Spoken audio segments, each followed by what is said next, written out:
নমস্কার আমার প্রিয় ভাই ও বোনেরা, তোমরা খুব ভালো আছো। আজকে আমরা দেখব কম্পিউটারের মেমোরি ডিভাইস, যে ডিভাইসগুলির মাধ্যমে ডেটা স্টোর বা সেভ করে রাখা হয় তাদের মেমোরি ডিভাইস বলা হয়। কম্পিউটার এই মেমোরি ডিভাইসগুলিতেই কিন্তু তার সমস্ত ডেটা স্টোর করে। কম্পিউটার মেমোরি ডিভাইসগুলিতে বাইনারি ডিজিট 0 এবং 1 ব্যবহার করে ডেটা স্টোর করে। এই বাইনারি ডিজিটকে শর্টে বলা হয় বিট। প্রয়োজনে পরবর্তী সময়ে স্টোর করা ডেটা ব্যবহার করতে পারে, প্রয়োজনে স্টোর করা ডেটাতে কিছু পরিবর্তন করতে পারে এবং প্রয়োজনে ডেটা মুছেও ফেলতে পারে। তাহলে কম্পিউটার বাইনারি ডিজিট ব্যবহার করে মেমোরি ডিভাইসে ডেটা স্টোর করে। আর বাইনারি ডিজিট ব্যবহার করে এই তথ্যটা স্টোর হয়ে বলে একে ডিজিটাল ডেটাও বলা হয়। এবং এই ডিজিটাল ডেটা পরবর্তী সময়ে কম্পিউটার ব্যবহার করতে পারে, তাতে পরিবর্তন করতে পারে এবং সেই ডেটাটা মেমোরি ডিভাইস থেকে মুছে দিয়ে সেই জায়গাতে আবার অন্য কোনো ডেটা স্টোর করতে পারে, যার ফলে আমরা একটা মেমোরি ডিভাইসের স্পেসকে বারবার ব্যবহার করতে পারি। ডিজিটাল ডেটা পরিমাপের একক।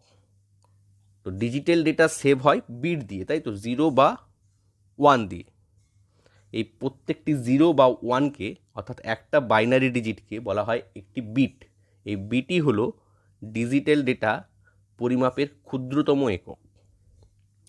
4টা বিটকে একসঙ্গে নেবেল বলা হয়, 8টা বিটকে বাইট বলা হয়, 1024 বাইটকে 1 কিলোবাইট বা কেবি বলা হয়, 1024 কিলোবাইটকে 1 মেগাবাইট বলা হয়, 1024 মেগাবাইটকে 1 গিগাবাইট, 1024 গিগাবাইটকে 1 টেরাবাইট এবং 1024 টেরাবাইটকে 1 পেটাবাইট বলা হয়। একটি মেমোরি ডিভাইসে যতগুলি বাইনারি ডিজিট বা বিট অর্থাৎ 0 বা 1 সংরক্ষণ করা যায়, সেই পরিমাণকেই ওই মেমোরি ডিভাইসের স্টোরেজ ক্যাপাসিটি বলা হয়। ধরো একটি সিডির স্টোরেজ ক্যাপাসিটি 700 এমবি, তার মানে ওই সিডিটিতে 700 এমবি গুণিত 1024 সমান 7,16,800 কেবি তথ্য রাখা যায়। এই 7,16,800 কেবিকেই আমরা ছোট করে বলছি কি 700 এমবি। আবার এটাকে যদি আরও বড় করি, তাহলে 7,16,800 কেবি গুণিত 1024 সমান 73,40,03,200 বাইট তথ্য রাখা যায়। আরও বড় করে যদি বলি, তাহলে সেটাকে আবার 8 দিয়ে গুণ করলে 587,20,25,600টি বিট স্টোর করা যায়। মানে প্রায় 587 কোটিটি 0 এবং 1 সেভ করে রাখা যায়।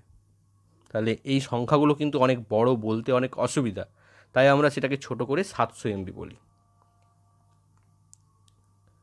তাহলে তোমরা আমাকে বলো দেখি, ধরো একটা পেন ড্রাইভের সাইজ 2 GB, তার মানে তাতে কত কেবি তথ্য রাখা যায়? তাহলে আমি প্রশ্নটা দিলাম 2 GB মানে কত কেবি। এই প্রশ্নটার উত্তর তোমরা আমাকে নিচে কমেন্টসে দাও।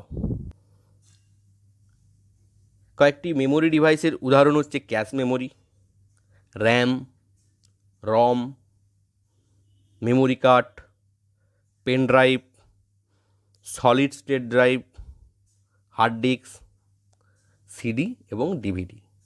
এই সবগুলোই হচ্ছে মেমোরি ডিভাইস। এই ডিভাইসগুলোতে কম্পিউটার ডেটা স্টোর করে রাখতে পারে। আমরা যেমন আমাদের সমস্ত স্মৃতি আমাদের মস্তিষ্কে সেভ করে রাখি, সেরকম কম্পিউটার তার সমস্ত স্মৃতি বা ডেটা তথ্য এই মেমোরি ডিভাইসগুলোতে স্টোর করে রাখে। এগুলো বিভিন্ন প্রয়োজনে কম্পিউটারে ব্যবহৃত হয়। মেমোরি ডিভাইস দুই প্রকার। এই যে আগে দেখলে তোমরা 8টা মেমোরি ডিভাইসের ছবি, এই মেমোরি ডিভাইসগুলো কিন্তু দুভাগে ভাগ করা হয়েছে।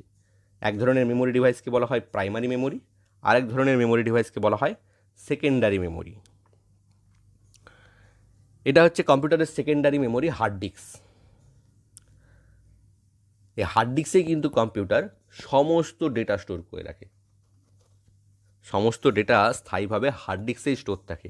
আমাদের কম্পিউটারে যত ছবি, ভিডিও, গান যাই থাক না কেন, সেগুলো কিন্তু স্থায়ীভাবেই হার্ড ডিস্কেই স্টোর থাকে।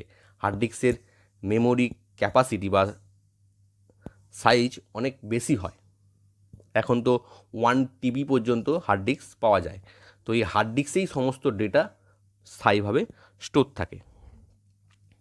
কম্পিউটারের প্রাইমারি মেমোরি হচ্ছে র্যাম, এবং কম্পিউটারের মস্তিষ্ক যেখানে সব কিছু প্রসেস হয় সেটা হচ্ছে মাইক্রো প্রসেসর।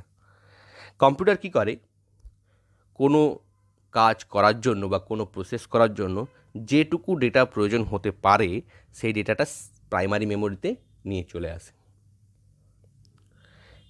এবং যে কোনো প্রসেস করার জন্য যেই ডেটাটা প্রয়োজন সেই মুহূর্তে, সেই ডেটাটাই মাইক্রো প্রসেসরে যায়, এবং মাইক্রো প্রসেসর প্রসেস করার পর যে আউটপুটটা আসে সেটা এসে র্যামে স্টোর হয়। তারপর র্যাম থেকে আবার হার্ড ডিস্কে এসে স্থায়ীভাবে স্টোর হয়ে থাকে। তাহলে র্যাম যত বেশি হবে তত কিন্তু আমরা বেশি তথ্য একসঙ্গে নিয়ে এসে কাজ করতে পারবো।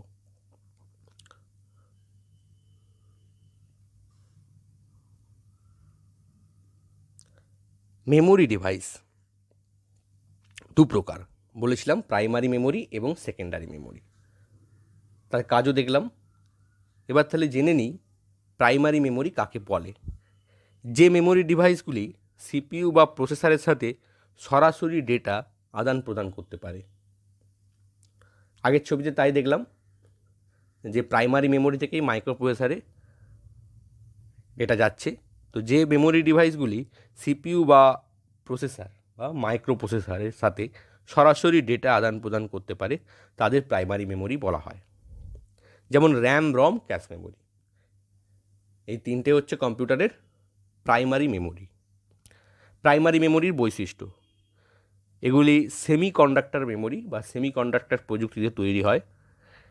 এটি মেন মেমোরি হিসাবেও পরিচিত। সাধারণত প্রাইমারি মেমোরি ভোলাটাইল মেমোরি হয়। পাওয়ার সুইচ অফ হয়ে গেলে প্রাইমারি মেমোরি থেকে সমস্ত ডেটা ডিলিট হয়ে যায়। কিন্তু এর একটা ব্যতিক্রম আছে, সেটা হচ্ছে রম।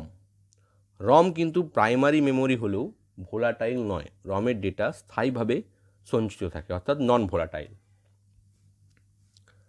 সেকেন্ডারি মেমোরির তুলনায় প্রাইমারি মেমোরি দ্রুত ডেটা আদান প্রদান করতে পারে। আর এই গুণের জন্যই কিন্তু প্রাইমারি মেমোরি সিপিইউ বা মাইক্রোপ্রসেসরের সঙ্গে সরাসরি তথ্য আদান প্রদান করে। কারণ মাইক্রোপ্রসেসর খুব গতিতে প্রসেস করে, এবং সেই গতিতে তাকে ডেটা যোগান দেওয়া সেটা সেকেন্ডারি মেমোরির পক্ষে সম্ভব নয়। সেই জন্যই সেখানে প্রাইমারি মেমোরি ব্যবহার হয়। একটি কম্পিউটার প্রাইমারি মেমোরি ছাড়া চলতে পারে না। এরপরে দেখি আমরা সেকেন্ডারি মেমোরি। যে মেমোরি ডিভাইসগুলি সিপিইউ বা প্রসেসরের সাথে সরাসরি ডেটা আদান প্রদান করতে পারে না, তবে স্থায়ীভাবে ডেটা স্টোর করে রাখতে পারে, তাদের সেকেন্ডারি মেমোরি বলা হয়।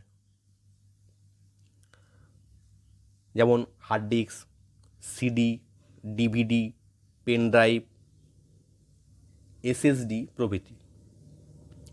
প্রাইমারি মেমোরির বৈশিষ্ট্য: এগুলি ম্যাগনেটিক, অপটিক্যাল এবং ফ্ল্যাশ মেমোরি।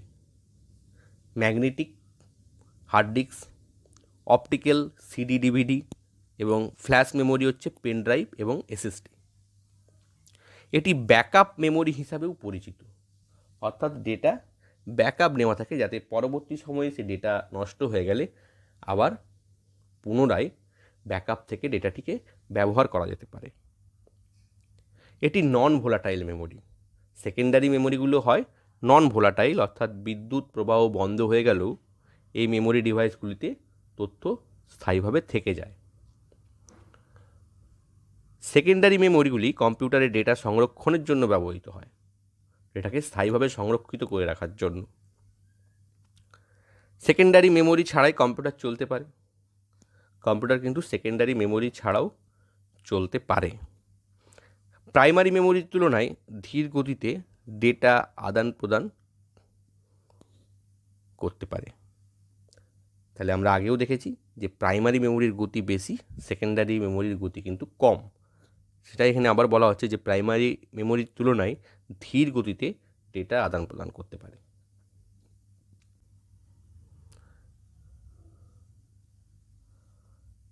এ বিষয়ে তোমাদের আরও যদি কোনো প্রশ্ন থাকে তাহলে অবশ্যই আমাকে কমেন্টসে জিজ্ঞাসা করবে। ধন্যবাদ।